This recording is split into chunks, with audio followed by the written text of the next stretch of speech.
Hola, bienvenidos al podcast Ritmos del Mundo.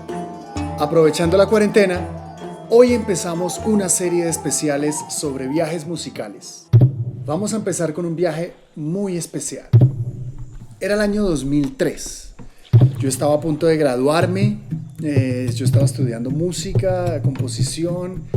Ya había hecho algunos viajes a Nueva York, a Ecuador, dentro de Colombia. Yo estaba un poco más dentro de las investigaciones del rock, del blues, de la música contemporánea, del ritmo también, la percusión, también la tecnología, la música electroacústica, la vanguardia. Pero esta es la primera vez que hago una exploración profunda y un poco inconsciente. Yo no sabía que estaba haciendo una investigación, yo no sabía que estaba desarrollando un proyecto. Mandi, mandi, bui bui di jane. Mandi, mandi, mandi, bui bui di jani. Ha mahani. Es la primera vez que yo viajo solo, sin una cámara fotográfica. Yo tenía una grabadora, era lo único que yo tenía, una grabadora minidisc. Yo antes, en los 90s, grababa con cassette, tenía una grabadora de cassette y ahí hacía mis propias grabaciones. Alrededor del año 2000 adquirí un minidisc y empecé a grabar. Recuerdo mucho que los minidiscs sonaban cuando yo ponía rec, él empezaba a moverse el disco digital y sonaba como cuando uno empezaba a reproducir un CD en esas primeras épocas de los CDs.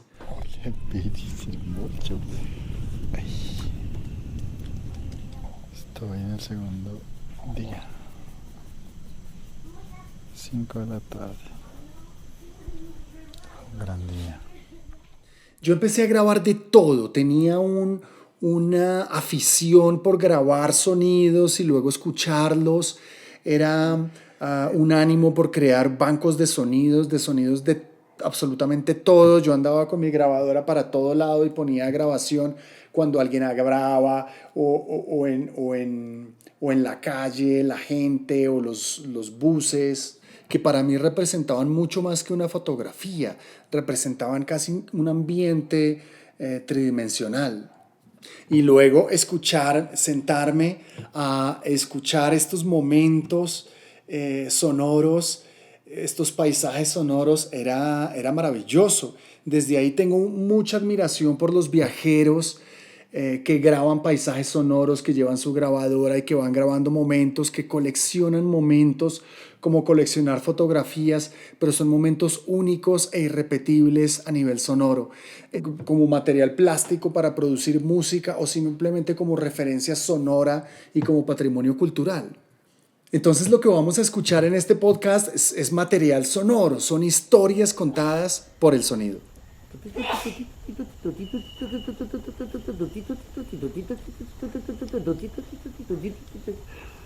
Está diciendo, vengan, vengan, vengan rápido. Está muy bueno ya, aquí estamos, que mejor dicho, nos bailamos. Vengan. Yo tenía una novia que era bióloga y a través de ella conseguí un contacto para conocer a una comunidad indígena del Amazonas.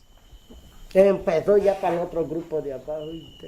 Entonces, nuestro podcast de hoy es sobre el Amazonas, aprovechando un poco las noticias de la llegada del COVID-19 al Amazonas. Quiero hacerle un homenaje a este mundo hermoso de la selva, el lugar sagrado del planeta Tierra, el pulmón del mundo, la manigua, la selva tropical, el bosque tropical más grande del mundo, el corazón de la Pachamama, nuestra esperanza. Puego kau kobuya kanu, puego kau hebuya kanu. Yo quería viajar al Amazonas, yo sentía un llamado de la selva, sentía un llamado un poco indescriptible de querer estar en un lugar completamente diferente a la ciudad donde yo nací, que es Bogotá, y con 23, 24 años, decidí salir y me fui para el Amazonas. El Amazonas es una tierra de muchos pueblos, es una tierra de mucha cultura, muy diversa también, y es una tierra de saberes ancestrales muy valiosos. Bueno, básicamente yo visité los Witoto. Los Witoto son una etnia muy grande entre Colombia y Perú. En el Amazonas realmente no hay naciones. Muchos de los Witoto colombianos, su territorio original es muy cerca al río Caquetá. Ellos también son desplazados y están dispersos por toda la Amazonía.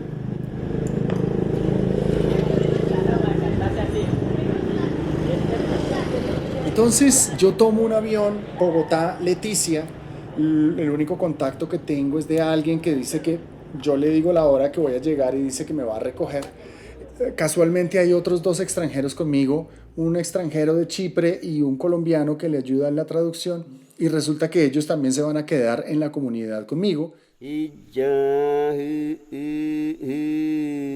personaje de Chipre quiere pasar unas vacaciones exóticas en el Amazonas con comunidades indígenas, y la otra persona lo acompaña y ellos van a estar solamente unos días. Nos recogen en una chiva casi destruida, es la chiva de la comunidad que creo que alguien les donó hace muchos años, y nos vamos en esta chiva, realmente parece un safari esto. Ahora cantamos Irurú, yo le dije a ella, canta Irurú. Pelacho, siéntese. La chiva se vara, se caen los huecos, tenemos que bajarnos a empujarla. Bueno, es toda una aventura la llegada al Amazonas, y vamos a la comunidad del kilómetro 11 de los Witoto, que es donde yo me quedé. Y aquí empiezan los personajes. Entonces está Absalón, que es el que nos recoge, el líder de la comunidad. Es un hombre bajito, pero macizo. Ajá, Absalón. ¿Cómo vas? Es una persona muy especial, es el líder, tiene un conocimiento, la mitad de su ser es completamente indígena y tiene una tradición valiosa, y la otra mitad de su ser es occidental, estudió en la escuela y todo, y bueno, habla español también, y habla español pues más o menos bien. Absalón tiene una familia con la que vive, su esposa Patricia, su hijo Aquiles, Alonso y Lucía, sus 3 hijos, sus perros. Es una familia hermosa que viven en La Maloca, y es con ellos que me voy a quedar esos primeros días. Yo tengo otro nombre. Sí, ¿cómo es? Kuma. Kumaracha. ¿Cómo bacha? Y encima de esa flor colocaron leña y echaron agua y prendió, y esa flor se explotó. ¡Pum! Había una casa que ahí vivía harto chula. Y después, bien, yo quería ir donde mi abuela. Uno se queda aquí en La Maloca, y el que se queda en La Maloca voló ya. Y cuando uno encuentra la quebrada, todo como que con flema. Verde que la quebrada ya, que nadie se vaya. Chuy, y yo la chuzaba con el carbón. Otra vez. Chuy, Chuy, temecu. La primera imagen que yo tengo es la llegada a La Maloca principal. La Maloca es una casa, es un edificio circular gigante, es el edificio sagrado de cada comunidad, el centro de la comunidad, es el lugar de poder, es el lugar donde se teje la palabra. En este caso vivía Absalón y su familia, y allí se hacían las reuniones y las ceremonias de la comunidad del kilómetro 11.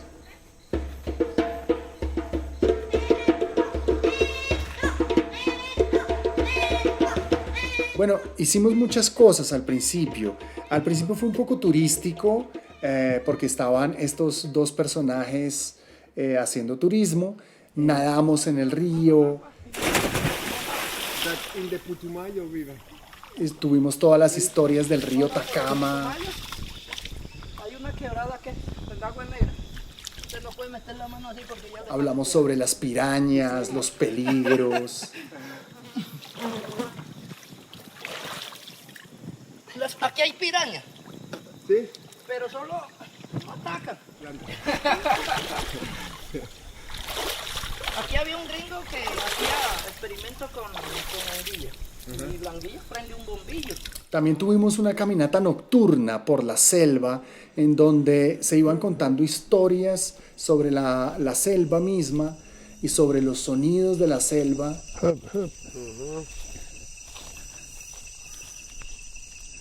¿Por qué brilla el piso? Es de fuihuicuti que dicen. Hojas de luna, dicen así. Para ver en la noche, así evalúan a los alumnos. El cuidador de las matas le empiezan a llamar a uno, pero no es nadie, sino es el mismo, como ecos, como sonidos, que le llaman a uno, pero no es nadie. Estas historias esotéricas, estas historias de espíritus que se repitieron durante mi estadía de más de un mes en el Amazonas. Por una parte yo creía que era parte del esoterismo turístico y por otra parte de tanto repetirse empecé a sentir que eran historias naturales de la selva. Es natural para este tipo de personas sentir la presencia de los espíritus del bosque. Lo molesta a uno mucho. Y usted llega, se concentra, empieza a jalar tus manos. Tú mismo te empiezas como a tratarte de asustar. Hay un sapo que canta cuando va a llover. Oye, ¿sí? ¿Escuchó ese? Ese es un tamaño. Tengo una experiencia, por ejemplo, vamos en una canoa con Absalón y uno de sus hijos y vamos a recoger unas semillas al otro lado del río.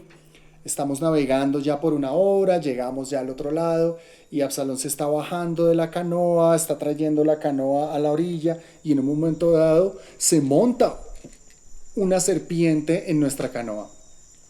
Y nosotros pegamos el grito, pues yo me metí al agua, el niño también y Absalón viene corriendo con su lanza y asesina, mata a la serpiente y la pone en tierra colgada diciendo: esto no era una serpiente, esto era un espíritu maligno que hace rato estaba persiguiéndome y por fin lo tengo aquí. Tenemos que tener cuidado en la recolección de semillas.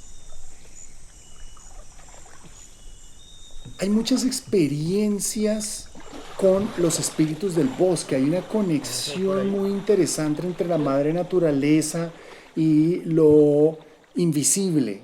Es una conexión muy bonita, es una conexión que yo me esperaba, pero al mismo tiempo no es tan obvia, porque ahí está la contraparte, que son los vicios de la modernidad, empezando por el dinero.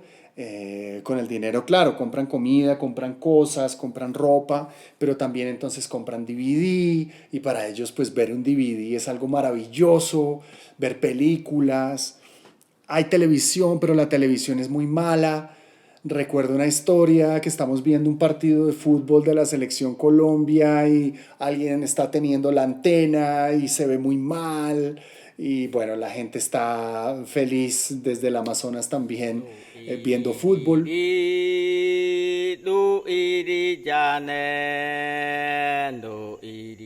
Pero estos vicios han traído también, por ejemplo, el alcohol. Entonces hay mucha gente enviciada al alcohol.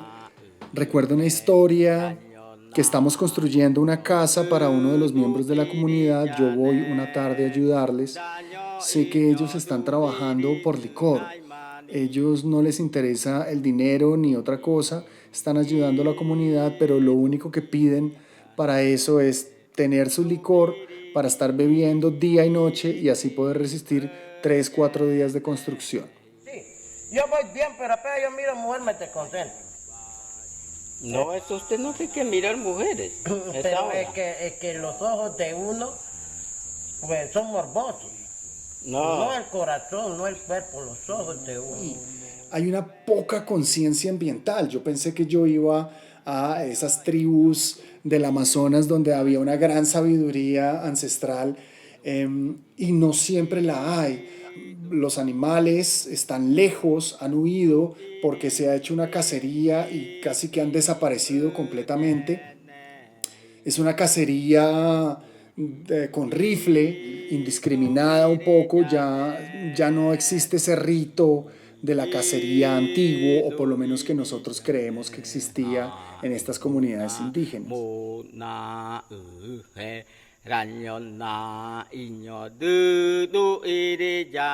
Recuerdo una historia, y es que van unos cazadores a selva adentro, unos 3-4 días selva adentro por la selva de Brasil. Absalón necesita comida, entonces estos cazadores van a emprender viaje y yo decido unirme. Yo pues les digo a ellos: tranquilos, yo no voy a entrometerme en lo que ustedes están haciendo, solamente quiero ir como a pasear, como a mirar qué hay. Pero no les voy a pedir ni comida, ni va a pasar nada, ni se tienen que preocupar por mí. Me fui detrás de los cazadores, 3 días selva adentro. Día 3 en la selva. Son como las 2, 3 de la tarde. Están buscando por va a llover. Ya me acaban de sacar como 10 cosas de los pies. Tengo los pies adoloridos. Fue una experiencia increíble. Para los cazadores era a buscar animales. Para mí era una experiencia de conexión con la selva sin tener ningún otro objeto ni nada a mi alrededor, además de plantas. Porque no hay pasera, no hay nada. Mis compañeros. Fue como estar unido con la naturaleza, ser uno con la naturaleza. Yo era vegetariano ya para esa época, entonces no tenía ninguna intención de cazar animales. Tampoco les dije nada a los cazadores, pero lo que yo iba diciendo cuando íbamos caminando, yo iba hablando con los animales y les iba diciendo: desaparezcan, vienen cazadores. Iba hablando con las plantas y yo sentía que hablábamos y yo sentía una conexión total con ellos.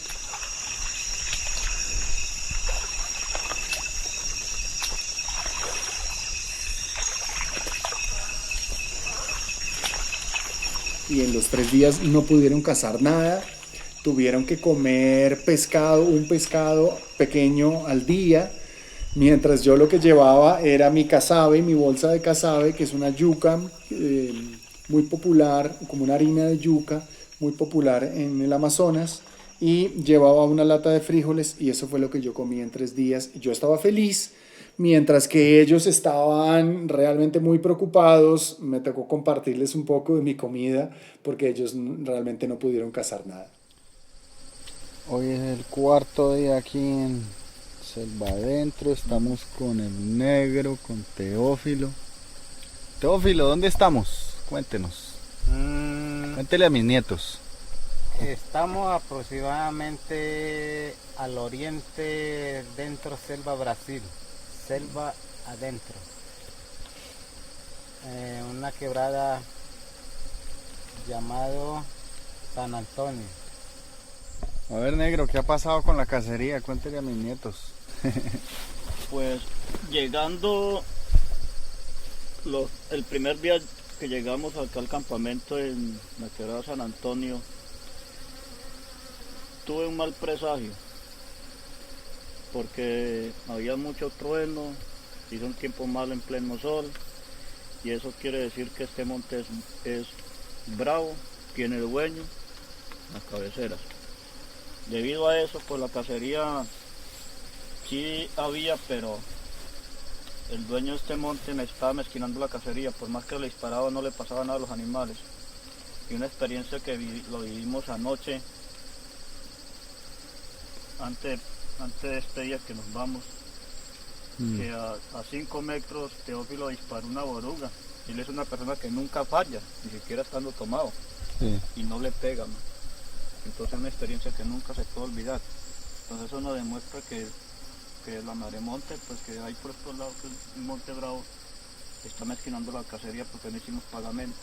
Usted mismo lo ha mirado, Fabián, y es un monte que es impenetrable, ¿no? Una persona que no conoce se pierde muy rápidamente.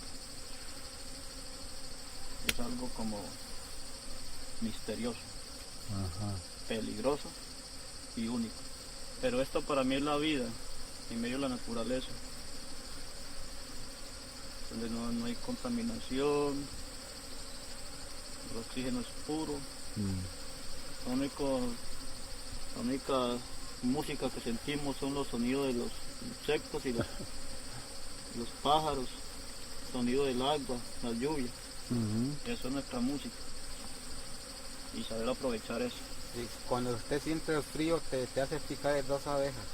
Sí, no se calienta. Se calienta. Pero la comunicación que tuve con la selva fue muy especial. Fue una comunicación sin lenguaje, fue dejarme llevar por los sonidos de la selva, que tienen una música cósmica, la música de la selva, que me atrapó. Recuerdo una historia muy triste. Vamos nosotros caminando con uno de los cazadores ya de vuelta a la comunidad y nos encontramos con un mono, con un mico, y el cazador tenía un palo y lo coge y le da 3, 4 palazos y lo mata. Yo quedé frío. ¿Qué pasó? Él no estaba haciendo nada malo, y entonces le pregunté, bueno, ¿y qué pasó? ¿Por qué lo mataste? Me dijo, molestan mucho. El propio es así tamaño mío, que maneja propio maloquero.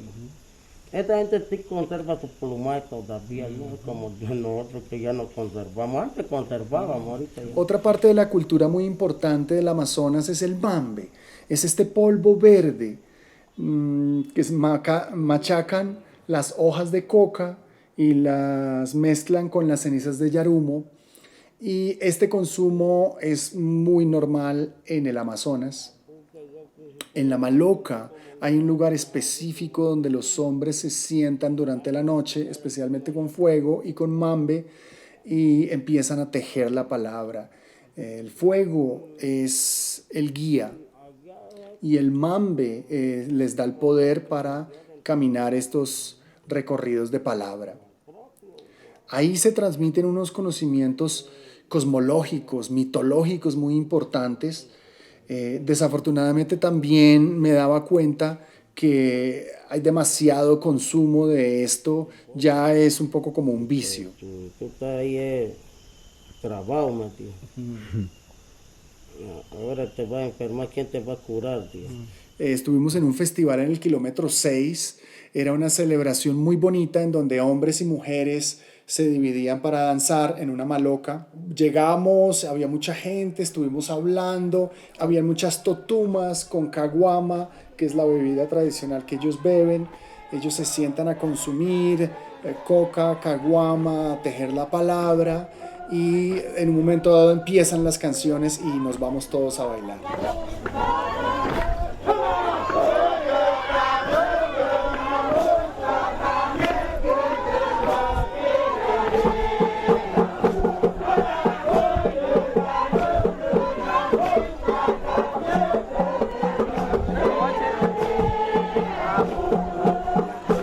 Primero van las mujeres, se agarran de los brazos y empiezan a bailar de izquierda a derecha y a moverse y a cantar estas canciones muy sencillas.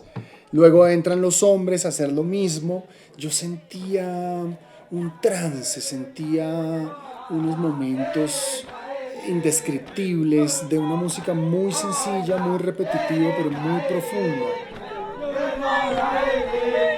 Yo sentía una borrachera, sentía como un estado de trance en estas danzas, el mambe, lo que estábamos tomando.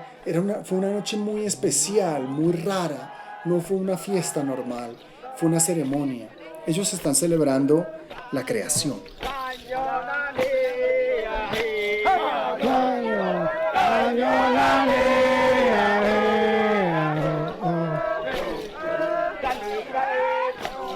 Dentro de mi investigación musical de las músicas del Amazonas, lo primero que encontré y lo primero que me cautivó fue el tambor maguaré.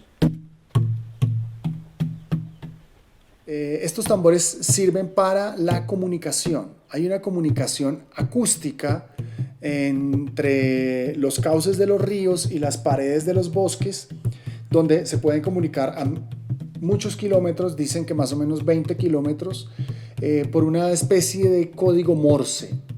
Este tipo de comunicación sirve para muchas cosas, sirve para anuncios de guerra, anuncios de amor, anuncios de invasiones de hormigas, anuncios también para las personas que viajan por la selva, para que sepan por dónde están. El maguaré son básicamente dos troncos, uno delgado y otro un poco más grueso. Se golpea con dos mazos de madera que tienen unos cauchos negros, tienen un agujero en el centro donde está la cavidad de resonancia y pueden sonar muy fuertes. Normalmente estos tambores están en la maloca principal y solamente son tocados para mensajes o en ceremonias.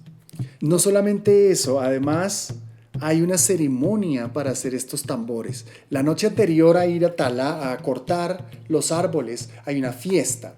En esta fiesta hay danzas, hay ofrecimiento de frutas, hay también un diálogo con el hacha y un perdón hacia el árbol para llevar su madera y usarla con el propósito de hacer el maguaré. En esta fiesta, cada canción está dedicada a una parte del maguaré, al tronco, a las baquetas, al caucho, al agujero. Todas las partes del maguaré tienen su canción en esta fiesta de construcción. Ellos han creado este sistema de comunicación porque antiguamente en el Amazonas descubrieron a través de los pájaros, el pájaro carpintero, por ejemplo, o las aletas de los peces, descubrieron que este era un modo de comunicación y de hecho ha sido usado por mucho tiempo. Fue usado en la guerra de Perú con Colombia y Ecuador por el Amazonas. Los peruanos usaban este tipo de comunicación con el tambor maguaré. Pero fue de época de joven, uno recitaba ya no, sino como ya me siento de. También por mis estudios en la música electroacústica, entonces compuse una obra para los tambores maguaré con un poco de electrónica y de electroacústica. Escuchemos un poco.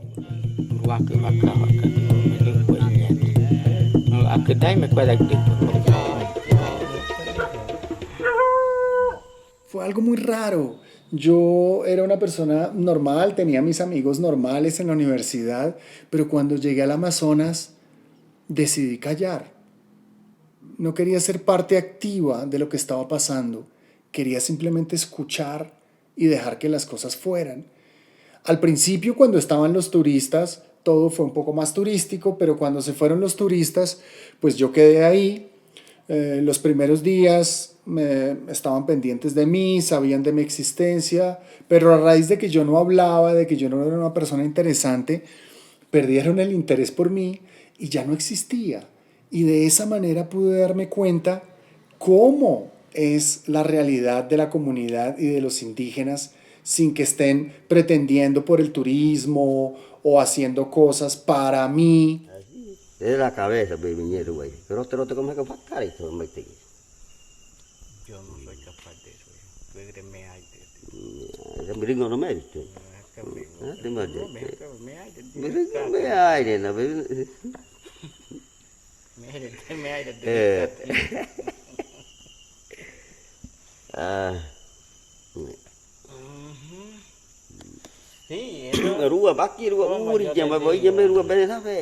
Hay muchas historias a raíz de mi silencio. Una de ellas es que yo iba a una casa de mambe al lado de la maloca. Hay una pequeña casita donde muelen las hojas de coca y yo iba a mirar al señor que lo hacía.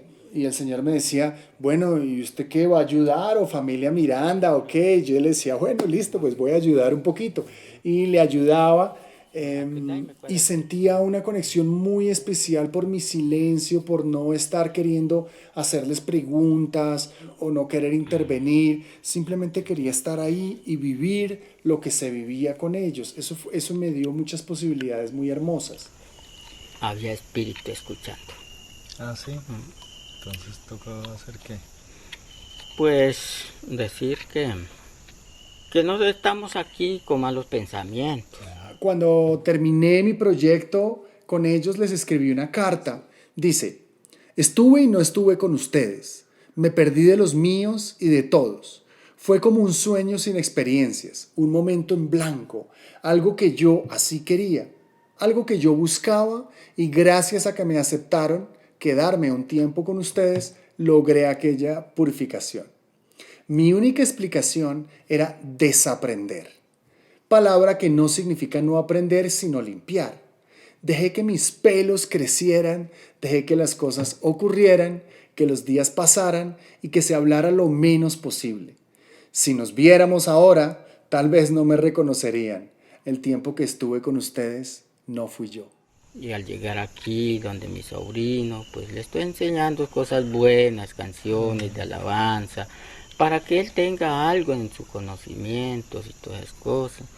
Porque eso desde muy antes se han dicho eso, el que sabe hay que enseñar, ¿ya? Pero que de pronto ellos pasaron y escucharon esas canciones tan lindas, tan buenas. Pronto quedaron escuchando eso, pero entonces, pues que pasen si están de camino. Bueno, y llegó el momento del intercambio, llegó muy natural. Yo tenía mi grabadora y entonces, ¿qué puedo yo ofrecerles? Bueno, ya empezaron a llegar los tíos y me di cuenta que siempre cantaban canciones y se me ocurrió decirles, pues mi contribución es que yo les grabo esas canciones, se las dejo en un soporte, en un CD para que las tengan y se puedan mantener porque se están perdiendo, están a punto de desaparecer. Hay muchas canciones, yo no lo sé. Y este otro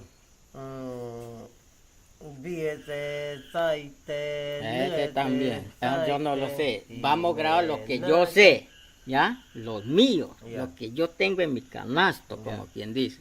¿Sí? Entonces están estos dos personajes que son los cantantes, está el tío Cristóbal y está el tío Eustaquio. El tío Eustaquio es un poco oscuro, parece que siempre está borracho, pero tiene un poder en la voz muy tierra. Y está tío Cristóbal, que es un tío muy amable. A ellos se les llama tío a los adultos de las comunidades indígenas. Está tío Cristóbal, que es muy dulce, muy amable, muy querido, y sus canciones son muy profundas, muy dulces y llegan al corazón. Rañona, rañona, rañona, ne, rañona,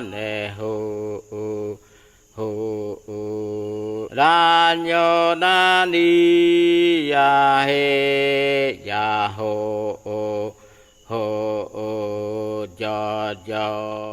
Entonces les produje el disco de las canciones que estamos escuchando. Esto fue en el 2004 que lo produje, yo estuve en el 2003.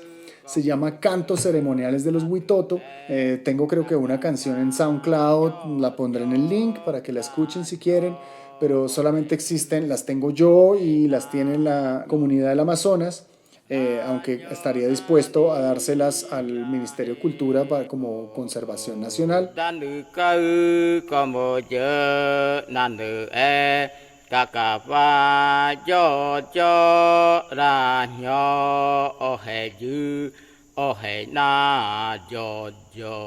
En ese tiempo trabajaba yo en una emisora, no trabajaba, simplemente hacía unos espacios muy pequeños de radio. Yo los llamaba ruidos rojos, en donde ponía mis músicas raras, y también una vez puse esto que quiero que escuchen ahora. Es una maravilla. ¿Qué pasó, Fabián, que se ha perdido? De verdad que extrañaba ya estar en este lugar. ¿Qué pasa con la música electroacústica? No, la música electroacústica andaba bien, el que andaba perdido era yo, porque estuve por el Amazonas, pues estuve también grabando. Traje un poquito de cosas para que vayamos escuchando. Y el objetivo de haber ido allá al Amazonas era lo que usted decía, recolectar una cantidad de voces, canciones, los sonidos de los instrumentos para poder hacer algo de fusión más adelante.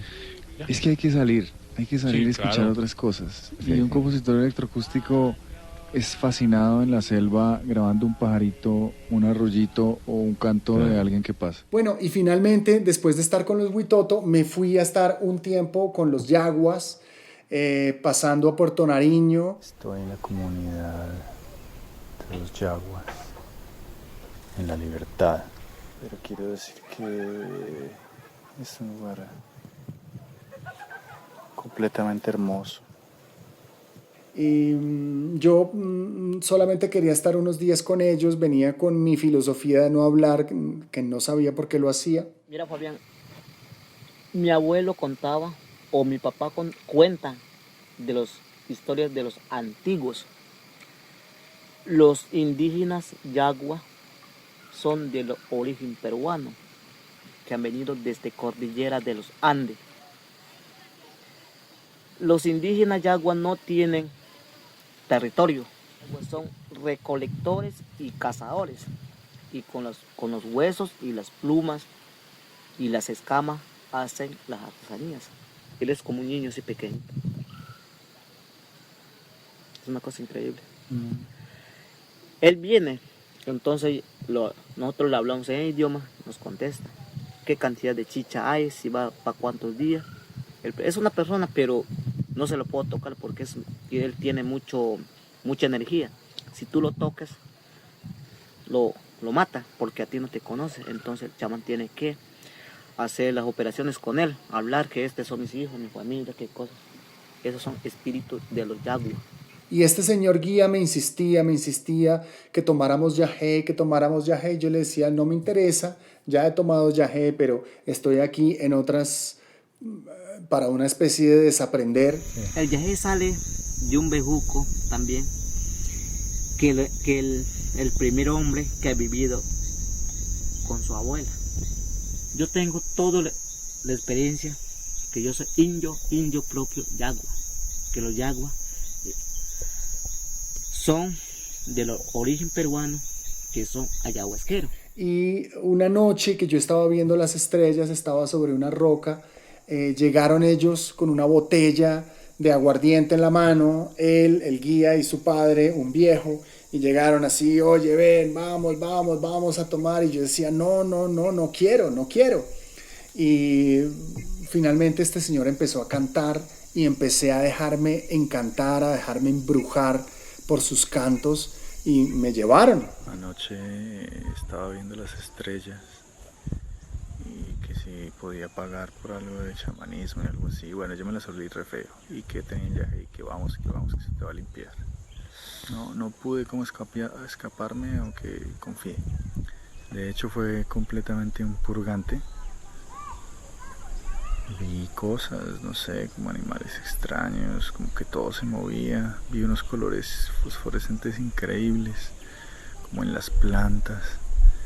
Y seguramente vi muchísimas cosas más. Para mí los humanos se transformaban en otras cosas, como en especie de animales. Pero lo peor de todo es que empecé a sacarme las cosas de los bolsillos. Me acabo de enterar de eso porque me acaban de contar. Empecé a quitarme el reloj, el minidisc, las gafas, la linterna y todo. Empecé a botarlo lejos. Bueno, para mí no había riesgo que me fuera a tomar una cosa que ellos llaman medicina en una botella de aguardiente, pero no sé qué cantó ese viejo. Yo creo que era un viejo encantador, un chamán. Yo me pensé a sentir como hipnotizado. Algo que pasó también es que yo llevaba el minidisc ya cuando había tomado, y para lo único que tuve conciencia fue para pensar qué música tan maravillosa, tan mágica. Y me acuerdo de poner a grabar esto y eso nunca grabó. Eso se perdió porque esas cosas son solo para la magia del momento, el espíritu de la música viva. Entonces, en esa exploración yo entro al pulmón del mundo, a explorar su música, sus formas, sus curvas, su comunicación, y quedo fascinado por la maravilla, la sencillez, pero también por la fuerza y la profundidad que tiene su música y su tradición. Y me siento triste porque se puede perder, pero también feliz porque existió y porque también somos parte de eso. Somos parte de los Huitoto.